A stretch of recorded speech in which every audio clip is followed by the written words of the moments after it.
Hello again and welcome back to the channel. This is Michael from TOEFLresources.com, and in today's video I'm going to talk about what you should do to get 26 points or more in the TOEFL independent essay. Now in today's video we're dealing with a multiple choice style question. You can see it on the screen here. It goes like this. Neighbors are the people who live near us. In your opinion, what type of neighbor is the best to have? And you've got three options here. Someone who's quiet, someone we are similar to, and someone who is supportive. Use specific details and examples in your answer. Now, I would say that this is probably the second most common question style in the independent writing section. You might get a multiple choice question maybe 20 or 30% of the time. So it's really important to do a few practice essays with questions like this.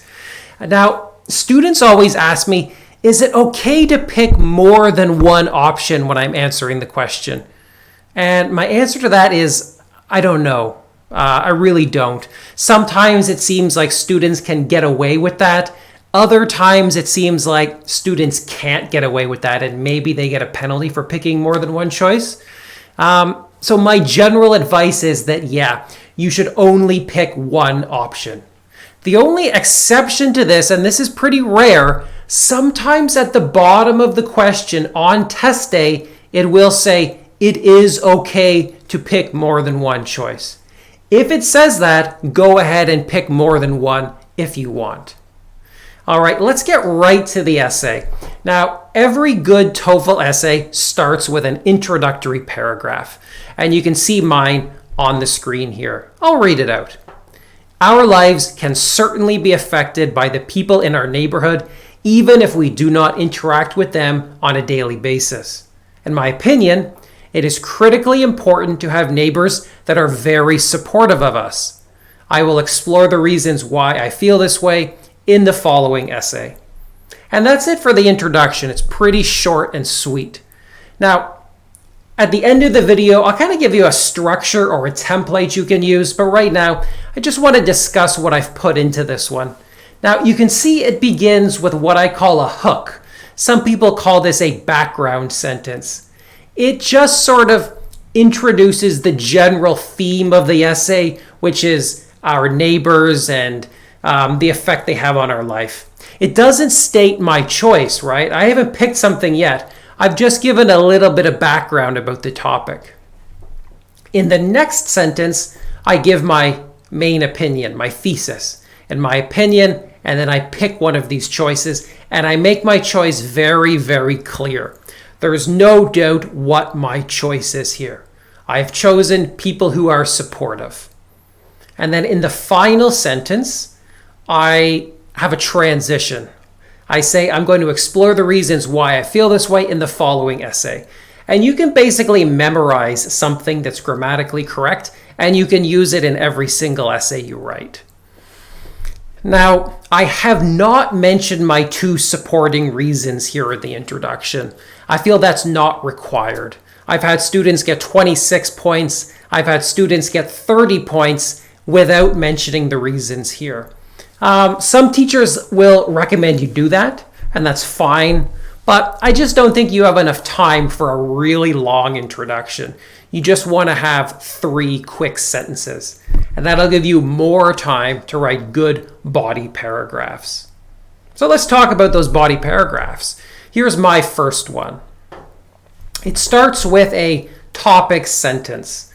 First of all, our lives are full of unplanned emergencies, and supportive people in our neighborhood are likely to help us when they occur.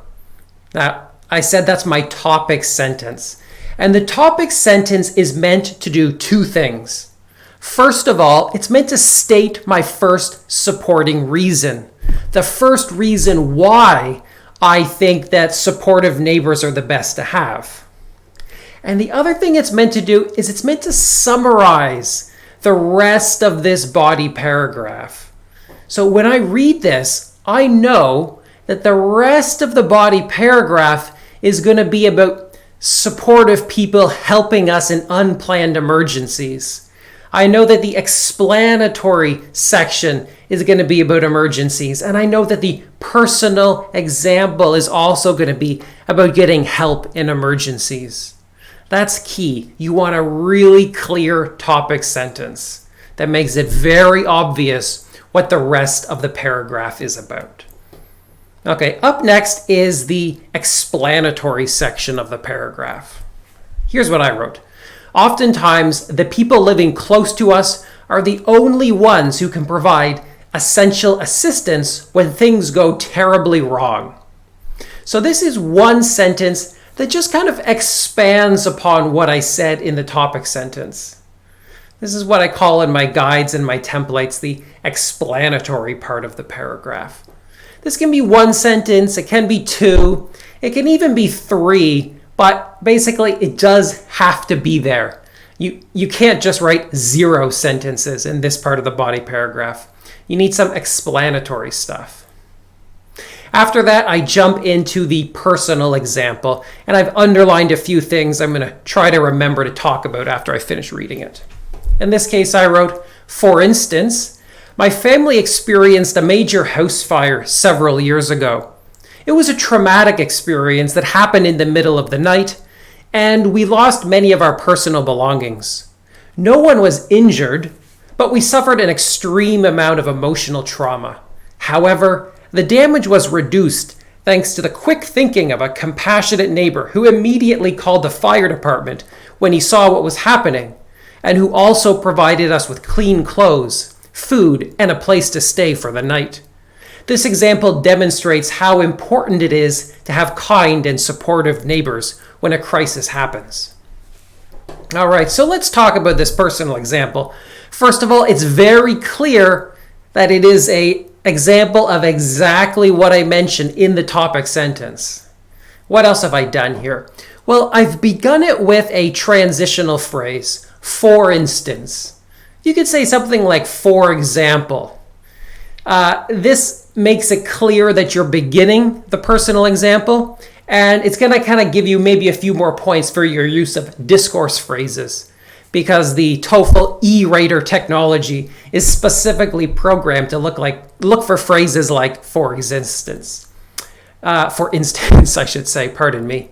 The other thing I've done here is I've used a couple of coordinating conjunctions to create compound sentences. I used and, I used but. I've used these so that my paragraph doesn't consist only of simple sentences. I need a few compound sentences as well. That's a grammatical term I don't really want to get into too much here, but if you don't know what a compound sentence is, you really need to look it up, because the e-rater is programmed specifically to look for compound sentences. And not only that, I guess I should mention that the speech rater technology that judges your speaking answers is also programmed to look for compound sentences. So you got to do stuff like this. I've also used another transitional phrase, however.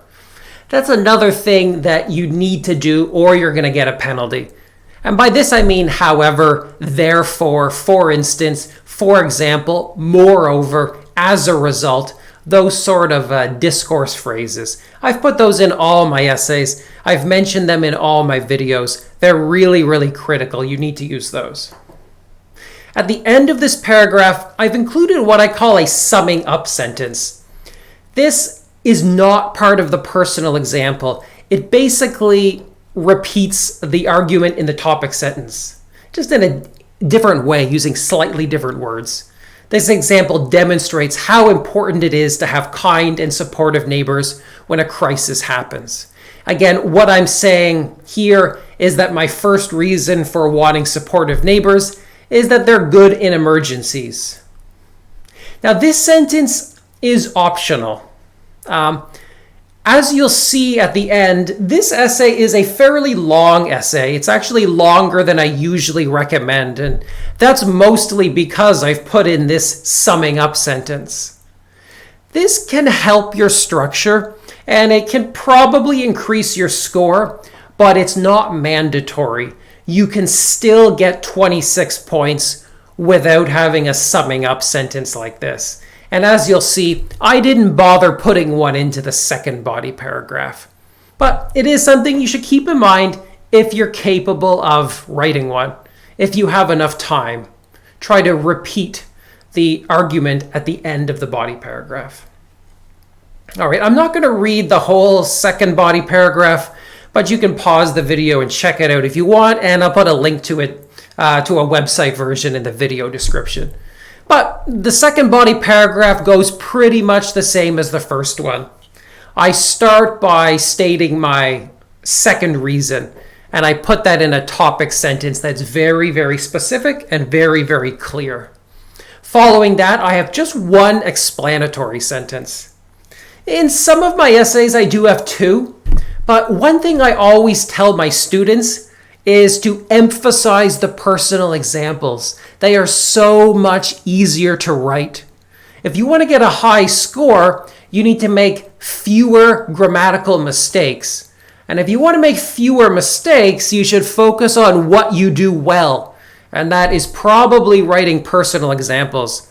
So I've cut the explanatory part all the way down to one sentence, and that's totally fine. The next thing I've done here is I have a transitional sentence. So I'm not just saying for instance or for example. This time, my transition is a whole sentence. My own experience demonstrates this reality. That's something you can probably memorize and use no matter what. I've underlined the phrase 5 years ago because I think it's always really useful to begin a personal example by setting the stage, by giving me the setting. So I began by saying when it took place. 5 years ago, I was living with my wife and 2 sons in Tokyo. So you could say something like that to very easily and naturally begin your personal example. I've used the transitional phrase, however. Since I used however in the first body paragraph, maybe I should use a different one this time, but it's probably okay here as well. I've also used a conjunction to create a compound sentence. She readily agreed, so I was able to meet the clients. Another thing I will mention here that I haven't underlined is I've tried to avoid repeating vocabulary. So instead of saying clients 3 times, I say it 2 times, and I'm changing one of them to customer later on, I believe.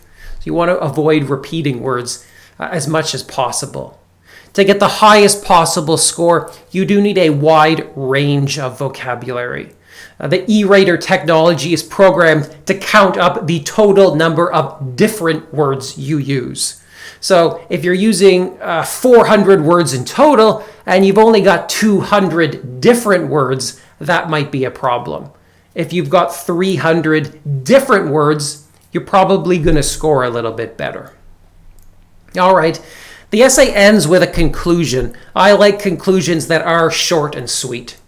I start with by restating my thesis. In conclusion, I strongly believe that it is incredibly helpful to live near supportive people.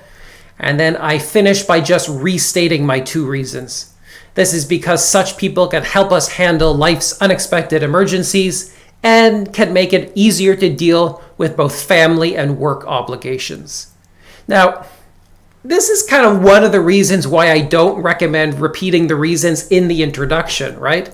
Because here they are in the conclusion, and here's my reason in the second body paragraph, and here's my reason in the first body paragraph, and here's the reason again in the summing up part of the body paragraph. If I also put those reasons in the introduction, I'm repeating them way too many times. That means I'm wasting valuable time just writing the same damn thing again and again and again. So don't stick them in the introduction, but do stick them down in the conclusion. Now, this essay is 425 words long. Generally, for 26 points, I recommend writing about 400 words. You can write more. There's no penalty if you write more. You can write 500, you can write 600, you can write 700. There's no penalty. But of course, if you're working really, really fast to write 800 words, you're probably going to make more mistakes. So the sweet spot that I generally recommend is about 400 words. This one's longer, mainly because I wanted to show you the summing up sentence. Now, let's just kind of summarize this by talking about what goes into these essays as a review. So first of all is the introduction. We start with the hook, which is the general introduction to the topic. This is actually something I believe the e-writer technology is programmed to look for. All the articles and documents I've read about it say that it's programmed to look for background information. So that's exactly what the hook is for. Generally, for a 26-point essay, I recommend one sentence in this part. If you're going for a perfect 30, you might want to write 2 sentences. Give it a little bit more background. That'll also give you an opportunity to vary your vocabulary a little bit more. Next up is the thesis. Of course, that's your main point where you clearly answer the question. And I don't want anything ambiguous. I want this to be as clear as possible. Don't copy the question word for word, but hey, do feel free to copy it a little bit if it adds more clarity to your essay. Lastly is the transitional sentence, something like I feel this way for 2 reasons, which I will explore in the following essay. Just memorize something that's grammatically perfect. You have no excuse for making a grammar mistake in the transition. It never changes. Next up are your 2 body paragraphs. They always start with a topic sentence, which very, very clearly states the first reason in support of your thesis. And again, I want that to be as clear as possible. Don't get really fancy. Don't try to experiment with new vocabulary in the topic sentence. Don't try to give me some fancy pants grammar in the topic sentence. Instead, just aim for clarity in the topic sentence. You got lots of room in the rest of the body paragraph to do fancy shit if you want to. The topic sentence is not a place for that. Okay, after that are the explanatory sentences. These elaborate on the topic sentence. They make it more clear what you're talking about. Give me 1, give me 2, maybe give me 3 if you're going for a perfect 30 points. But, keep it fairly brief because the body paragraph should make up, the personal example should make up about 60% of the body paragraph. Next is the transition. In the first body paragraph, just use something like for example or for instance. In the second body paragraph, maybe use an entire sentence like the one I showed you up here. That'll give your essay a little more sophistication. You just don't want to use the same transition in both of the body paragraphs. After that is the personal example. This is the real meat of your body paragraph. As I said, 60%. And it's going to be packed full of good vocabulary and a few compound sentences and whatever examples of solid and advanced grammar you think you can show off in the essay. That's where you're getting most of your points. Lastly, you can end the body paragraphs with a summing up sentence. If you want 26 points, it's optional. If you want more points than that, yeah, you should probably include a summing up sentence in one of the body paragraphs. I guess if you're going for a perfect 30, put one in both of the body paragraphs. Lastly, it's a conclusion. Pretty short, pretty sweet. A 10-point essay has the same kind of conclusion as a 30-point essay. You don't have to do much here. Simply begin by repeating the thesis. Don't copy and paste, though. Paraphrase it as much as you can, and then repeat the 2 reasons. Again, I don't want you to copy and paste the reasons. They should not be identical to your topic sentences. You need to paraphrase them as much as you can. All right, and that's all I have to say about writing a 26-point TOEFL independent essay. If you want any extra help with this, I encourage you to sign up for my essay evaluation service. I'll put a link to that down below in the video description. If you have any questions about this sort of stuff, just leave a comment and I will answer them as soon as I possibly can.